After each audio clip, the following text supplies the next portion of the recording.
Sot kemi kënaqësinë të intervistojmë një zotëri me një kombinim të veçantë, një shahist me pasion të thellë për lojën dhe një mjek me përkushtim ndaj profesionit të tij. Ai ka arritur të ndërthurë saktësisht mendimin shkencor me strategjinë dhe kreativitetin e shahut duke sjellë sukses dhe kënaqësi pothuajse në të dyja fushat. Për të shahu dhe mjekësia janë dy botë të ndryshme që përmbushin njëra tjetrën, por na jep një shembull mjaft të veçantë për të frymëzuar të gjithë ata të cilët kanë dhe duan të ndjekin pasionin e tyre. Faleminderit shumë doktor që pranove të jesh pjesë e intervistës tonë dhe të shpalosim pak a shumë të gjithë ato mendimet apo praktikat e tuaja në shah në intervistat tona. Faleminderit edhe ju, faleminderit që erdhët këtu, na bani intervistën bashkë me fëmijët që i kemi në klubin tonë dhe në shkollën e shahut. Na thuaj pak, çfarë është shahu, ju si profesionist? Unë nuk mund të them që jam profesionist i lojës së shahut, por jam dashamir dhe adhurues tepër i madh jashtë masës së kësaj loje. Përndryshe, loja e shahut është një lojë logjike, e cila ka edhe shkencën edhe artin brenda saj. Është lojë tepër e vjetër, lojë strategjike. Që çdo kush ka aftësinë edhe nëse ka dëshirën, mund të arrijë aftësinë që të lozë shah edhe të përparojë në lojën e shahut. Ju personalisht si u përfshit? Çfarë ju ka tërhequr që t'jeni pjesë e kësaj loje? Unë lojën e shahut e kam mësuar shumë herët, në moshë tepër të vogël, diku në moshë 7 vjeçare besoj. Në familjen time është luajtur shah, babai, xhaxhai edhe persona të tjerë. Fillimisht domethënë në atë moshë mu shfaqe dëshira dhe pasioni kur i shihja më të rriturit duke luajtur shah. Mandej ashtu gradualisht u inkuadrova dhe unë, mandej luajtë shah edhe në lagje, në qytet. Lojnim shah me personat më të vjetër në atë kohë, në vitet 90-a besoj, 80 e diçka. Edhe e kemi praktikuar gjithmonë me shahun edhe me shok të lagjes. Dikund më konkretisht edhe më intensivisht me këtë lojë të bukur u inkuadrova pas kohës së studimeve, diku në moshën 25 vjeçare. Se pikrisht shahu, çfarë mund ta quajmë si sport? Pse sporti i shahut pikrisht çfarë benefite ka shahu edhe a duhet çdo njeri ta mësojë këtë lojë? Loja e shahut ka benefite shumë të mëdha, sidomos për moshat e reja, për fëmijët e vegjël, për të rinj, po edhe moshat më të avancuara mbi 20 vjeçare. Është lojë tepër e bukur, thash, është lojë e vjetër, ka strategji të mëdha, ka, domethënë, bën aftësimin e personit në kuptimin e memorjes, në kuptimin e bërjes së strategjisë, në kuptimin e disiplinës. Shkak se çdo shahist, personi i cili fillon të mësojë dhe të luajë shah, pari benefiti më të madh ka disiplinën. Disiplinën në kuptimin edhe disiplinën e lojës, duke heshtur, duke menduar dhe duke lëvizje, disiplinën e pranimit me dinjitet të humbjes, disiplinën e pranimit me dinjitet po ashtu edhe të fitores, edhe normalisht disiplinën gjatë lëvizjeve edhe kombinacionet, domethënë që i bën, të gjitha këto bëjnë që personi domethënë të jetë i thelluar në mendime dhe në analiza dhe në kombinacione. Faktikisht përmendet disiplinën. Një person i cili ka disiplinë pothuajse shkencërisht është në pak më mund të arrijë majat e larta në profesionin e tyre. Me që shahu ka si pikë nisje disiplina, mendoni që duhet të jetë e përfshirë në për shkolla si lëndë, faktikisht? Kur flasim për termin disiplinë, disiplina njeriu në jetë e çon gjithmonë përpara. Disiplina është e nevojshme edhe në vitet e shkollës, në të mësuarit e përditshëm, disiplina është e nevojshme edhe në punë, disiplina është e nevojshme edhe te studentët derisa kryejnë fakultetin, por konkretisht si çdo sport tjetër që do disiplinë do edhe sporte tjera, jo vetëm sporti i shahut, megjithëse shahu nuk llogaritet si sport trupor, por sport i mendjes. Për të qenë edhe për të inkuadruar si lëndë në shkolla, spaku do të ishte mirë si lëndë zgjedhore. Këtë praktike kanë përdorur shumë shtete më herët se sa ne këtu në rajon, edhe pse në Maqedoni këtë vit dhe vitin pararendës filluan domethënë temi organizimet e para përmes Federatës Shahut, që shahu të inkuadrohet, të inkorporohet si lëndë zgjedhore në shkolla, po vetë treguesit tjerë, domethënë arritjet e shahistëve dhe shahistët botror me titull gjithmonë kanë qenë më tepër nga vendet e lindjes, domethënë kanë qenë nga Rusia, nga ish-bashkimi sovjetik në ato vite, nga India, Kazakstani, Kina, Armenia, Azerbajxhani, edhe sot e kësaj dite ato shtete e kanë shahun në shkolla edhe punojnë shumë në këtë drejtim. Sa e përhapur është shahu keni? A ka për shembull interes të fëmijëve apo të personave të cilët duan të mësojnë shah? Sa tek ne dhe sa në rajon? Shahu në vendet ballkanike, themi, unë si fëmijë mbaj mend, dikur në ish Jugosllavi, shahu ka qenë tepër i përhapur edhe është luajtur në masë, janë organizuar edhe turnamente të ndryshme, janë organizuar edhe domethënë garat shtetërore themi individuale dhe ekipore. Dikund edhe në Shqipëri në ato vite ka qenë mjaft e organizuar, pason mandej një periudhë të tranzicionit pas shpërblyrjes të ish Jugosllavisë, kur shahu nuk pati shumë interes, paku në Republikën tonë të Maqedonisë, edhe në ato të Kosovës, nësa kam ndjenjë edhe në Shqipëri, po vitet e fundit pas vitit 2000 ka marrë goxha kohë të madh, fale dhe besoj reklamës edhe shpërndarjes së internetit në përbot, duke arritur të shohim ndeshje të bukura që bëjnë grandmastrat ose mjeshtrat e ndejtë të shahut. Mund të themi që për momentin në Maqedoni është në nivel të kënaqshëm. Ekzistojnë dikun të regjistruar mbi 30 klube.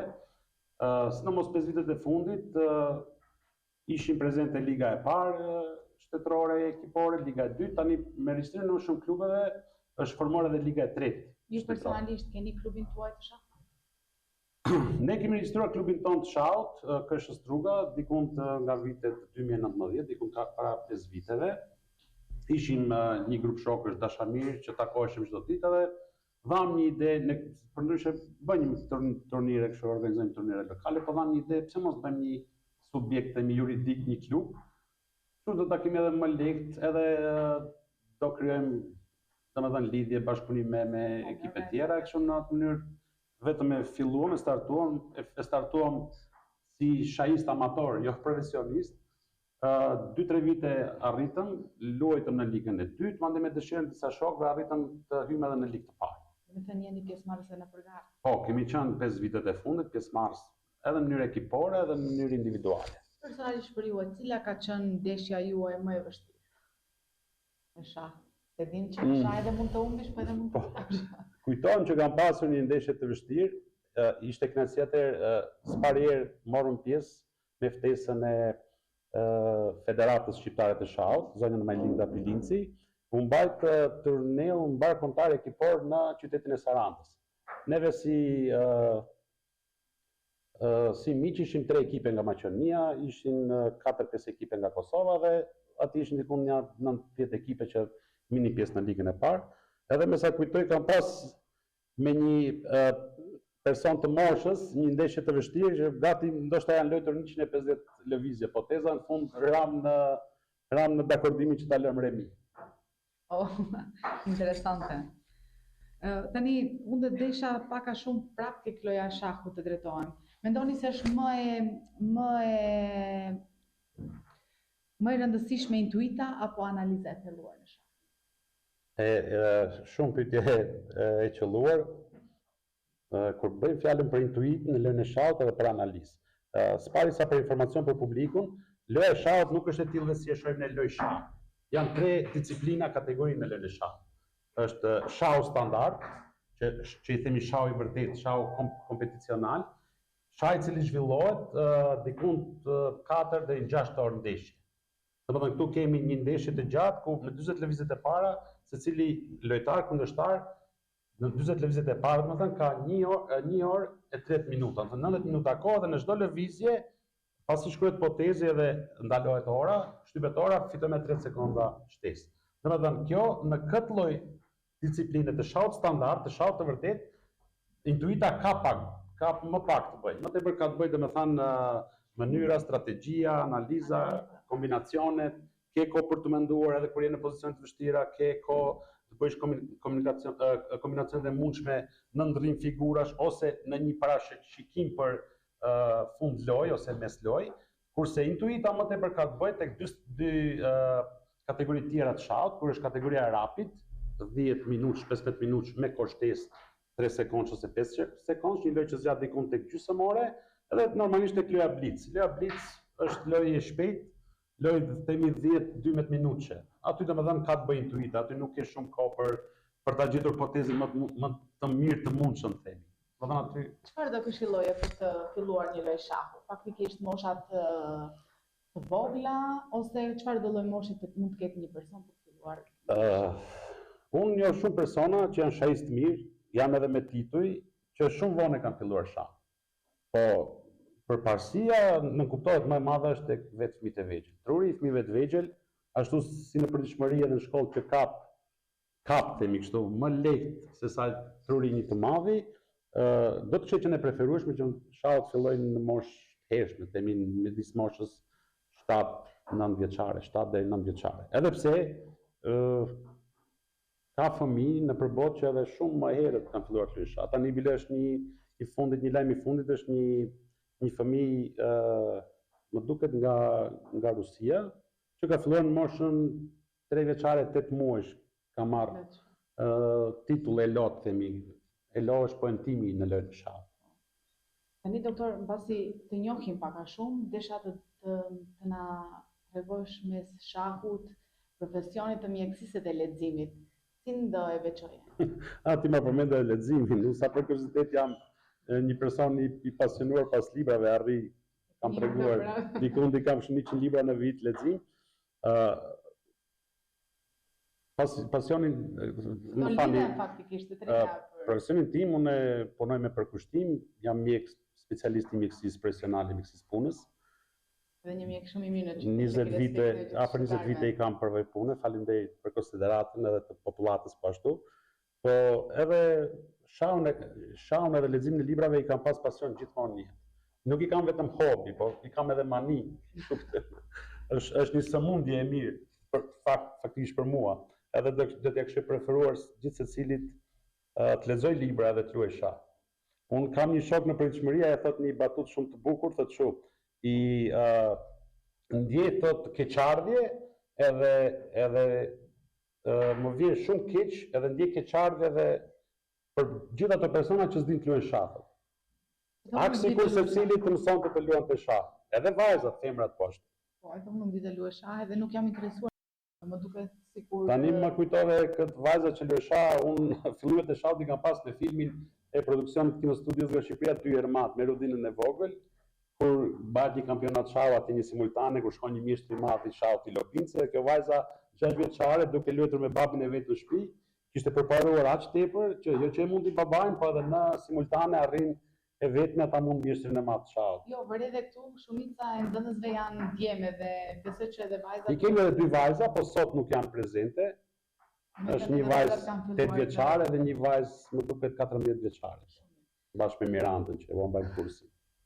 Doktor, si përfundim, unë desha një mesazh të na interpretosh për të gjithë shikuesit. Mesazh të fundit.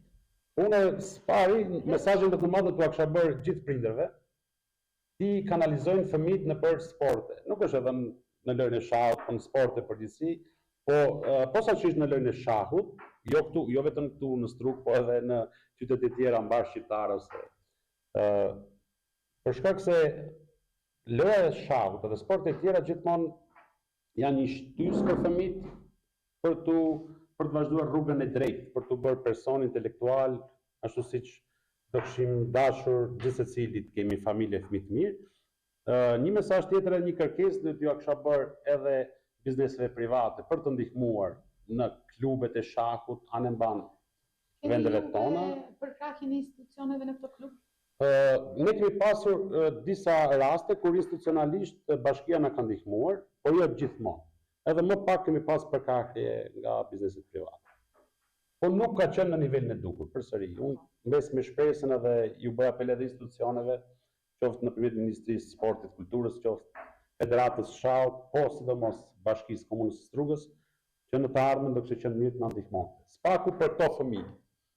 Unë do kisha dashur shahun në Strug ta arrijë aty që të ketë tek fëmijët të mbes gjithmonë një veprimtari, po edhe pse jo për të arritur tek moshat e më të avancuara, më të reja, fundja fëmijët janë brumi i shoqërisë.